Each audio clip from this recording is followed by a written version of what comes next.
సమయ పాలన పాటించిన ఉద్యోగులపై మంత్రి పొంగులేటి శ్రీనివాస్ రెడ్డి ఫైర్ అయ్యారు. ఉదయం 11:45 కూడా ఎవరూ సెక్రటరియట్కు రాలేదని ఆగ్రహం వ్యక్తం చేశారు. ప్రజలకు అందుబాటులో ఉండాల్సిన ఉద్యోగులు ఎందుకు అలసత్వం వహిస్తున్నారని సీరియస్ అయ్యారు.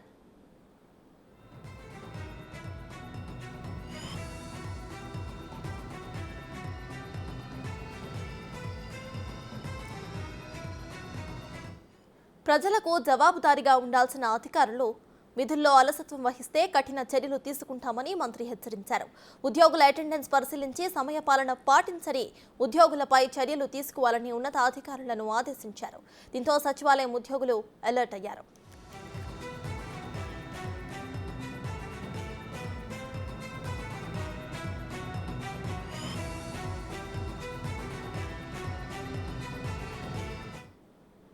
ఇదే విషయంపై పూర్తి డీటెయిల్స్ ను మా ప్రతినిధి సాదిక్ అందిస్తారు. సాదిక్, చెప్పండి, ఇక్కడ సమయపాలన పాటించని ఉద్యోగులపై అయితే మంత్రి పొంగులేటి ఫైర్ అయినట్టు తెలుస్తోంది. ఇక స్ట్రిక్ట్ రూల్స్ ని కూడా పెట్టినట్టు తెలుస్తోంది. సో దీనిపై మీ దగ్గర ఉన్న అప్డేట్స్ ఏంటి?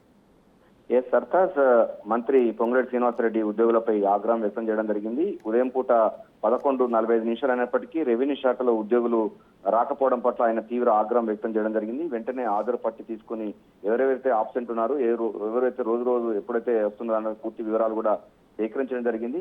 సమయపాలన పాటించాలని గట్టిగా ఉద్యోగస్తులకు మందలించడం జరిగింది. అంతేకాకుండా ప్రజలకు జవాబుదారీతనంగా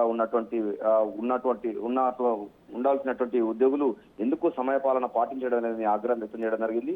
ప్రజాపాలనలో చాలా మట్టుకు రెవెన్యూ సంబంధించినటువంటి అంశాలపైన ప్రజలు ఎక్కువ మొత్తంలో సెక్రటరీకి వస్తున్నారు. వాళ్ళు అందుబాటులో ఉండకుండా ఎందుకు ఇట్లా ఆలస్యం వహిస్తున్నారని కూడా మంత్రి ఆగ్రహం వ్యక్తం చేయడం జరిగింది. రేపటి నుంచి ఎట్టి పరిస్థితుల్లో ఉదయం 10 గంటల వరకు ఆ విధుల్లో ఉండాలని కూడా ఆదేశాలు జారీ చేయడం జరిగింది. అదేవిధంగా సమయపాలన పాటించడానికి ఉద్యోగులపైన తగిన చర్యలు తీసుకోవాలని అక్కడక్కడే ఉన్నటువంటి ఉన్నతాధికారులకు ఆదేశాలు జారీ చేయడం జరిగింది.